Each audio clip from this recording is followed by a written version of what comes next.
There's another approach to this random sampling. There are actually two more approaches that I'm going to look at. So one is called top K. And this has been introduced fairly recently. So this is within the last two or 3 years, these next two. So the idea here is we do random sampling, but we don't sample the 0.00 ones, right? The things that are not very likely, we just don't even bother with. So here what we do is we say at each step, we sample from the top K, and this K is different from the beam search K, okay? So from the top K probabilities. So we basically look and we say, I'm going to just kick out, of these 10,000 words there might be in my dictionary, I'm going to kick out 10,000 minus K of them and just keep the top K. And so then I still get my stochasticity, I still get my randomness, right? My creativeness, but I don't get just crap. That's the technical term, I think. Can I use temperature? Would there be any reason to use temperature in conjunction with this?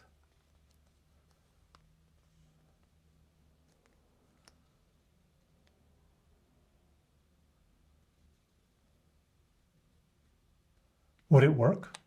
What would it do? If I said K is 10, so I'm going to keep the top 10 probabilities at each step, the top 10 choices, but yet I'm going to also apply temperature.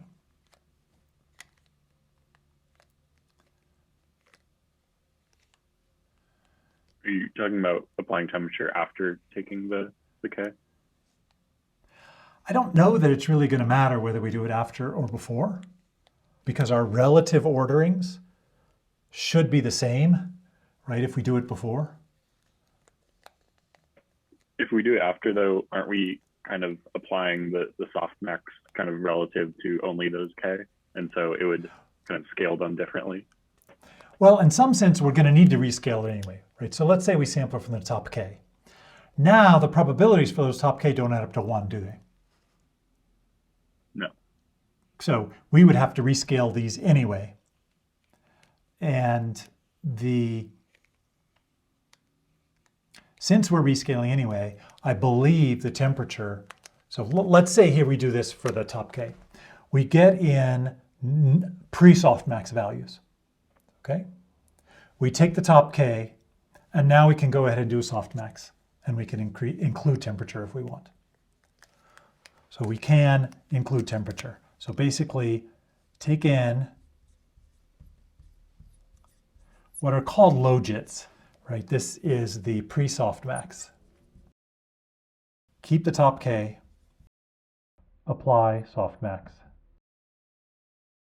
And we'll just say, with an optional temperature. There's a problem with this, and we are just about probably close to done, but let's see. So the problem with this is, let's say we look at two different probability distributions. Okay, so this is probability distribution 1, which is a bunch of words that are pretty even. And then we probability distribution 2, which is like one word that's hugely more common than all the other words, and all the other words are about the same.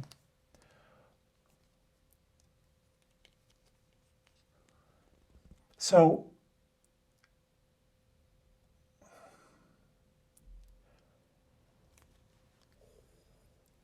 if we looked at these, if you have a fixed K, it's going to operate very differently here than it is in here. Right? If you take a K of 5, you're going to take the top 5 values. The other values aren't very far below them. Here, if you take the top 5 values, you can get, I don't know, let's say these 2 up top, and you get these 3 crappy ones down below that are really low. So it'd be nice if there was some way that we could have like a dynamic K, where we'd have it smaller here, to really reflect the fact that we don't want all these. And have larger here to reflect, well, making them all about the same is not very good, but let's just make it kind of like this. Okay, so ideally, we'd want to kind of capture these here and only capture a lower number of k here. Questions on that? Questions on desiring that? We're going to talk about how to do that in a moment. So the goal of the top k is to only have reasonable choices.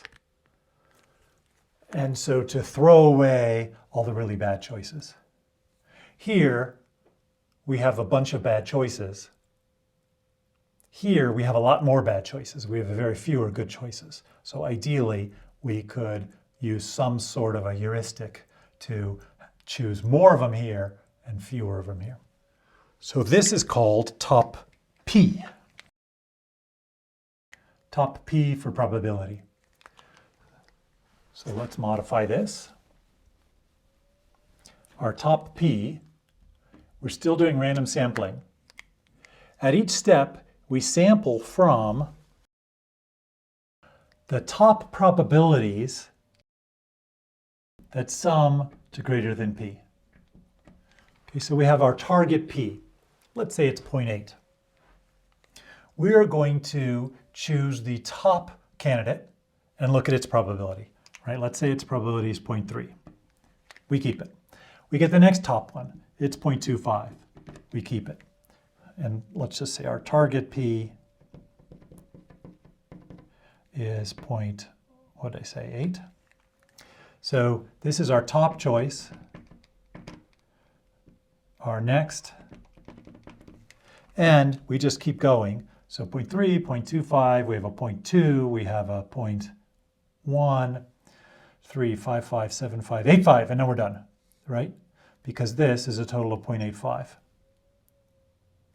So 5, 5, 7, 5, 8, 5, yes. So in this case, we keep the top, so take in the logits, keep the top. And here, in this case, we would actually need to apply the softmax in order to figure out what these probabilities are. Right? We need probabilities in order to do this sum. So we'll apply the softmax. We'll calculate how many of these we have. We'll throw away the rest, and then we'll have to rescale these. So in this case, we choose 4. If we had something where we had just 2 big ones, so this is case 2, and this is case 1,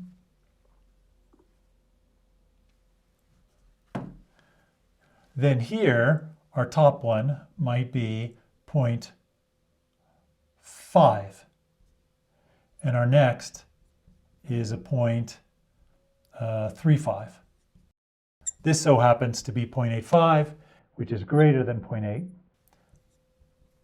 And so again, we're done. So this one will choose only 2. So if you have smaller numbers of larger probabilities, we take fewer of them. If you have larger numbers of smaller probabilities, you take more of them.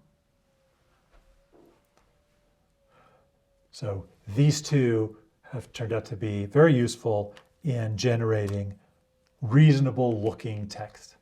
So this is what was introduced, I believe, with GPT-2. So how many of you have heard of GPT-2 or GPT-3? These are done by OpenAI. And these are huge models. So hundreds of billions of parameters trained on like all the text on the internet, trained for lots of machines for lots of time. So I believe it's hundreds of thousands of dollars you would need in machine time to do this training.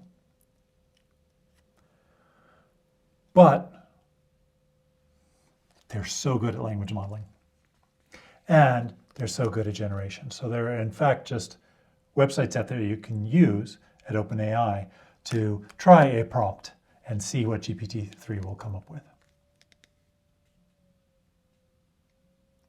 And again, they are using this top, I don't know whether it's top P or top K, one of those two, but strictly better than just a random sampling because you have this chance of getting crap.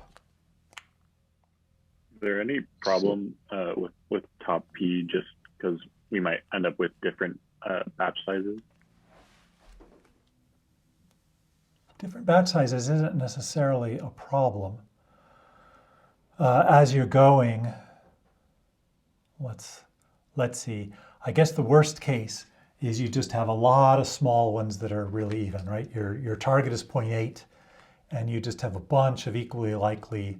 You have hundreds of words that are equally likely, right? And in that case, you would get a large K, and that would in turn mean as you're trying to go through and figure out the next word, you've got a lot of items in your batch size. So I'm not sure what you do there. Maybe you would just have top P with a maximum size K. So stop when you either reach your probability or when you reach whatever size K is reasonably going to be affecting your speed of generation due to not being able to fit in a batch.